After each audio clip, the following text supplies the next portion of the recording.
Simon Sinek's Start with Why has inspired millions by suggesting that leaders are the ones who originate purpose. The idea is simple. Great leaders define the why, and people follow. But here's the critique. Placing leaders at the center as the originators of purpose creates a dangerous imbalance. It suggests that meaning begins with an individual's vision, rather than with the collective itself. The counter-argument is clear.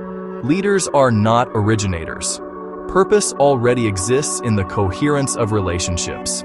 It emerges from the collective alignment of people, tasks, and values.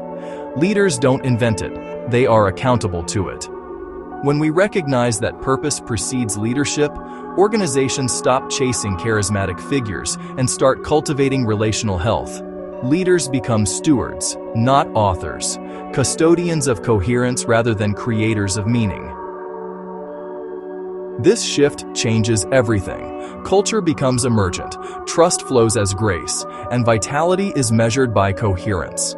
The foundation of organizational success is not the leader's vision, but the collective's alignment.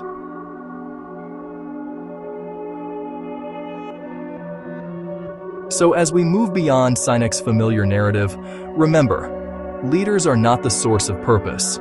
They are its stewards, accountable to the collective cause.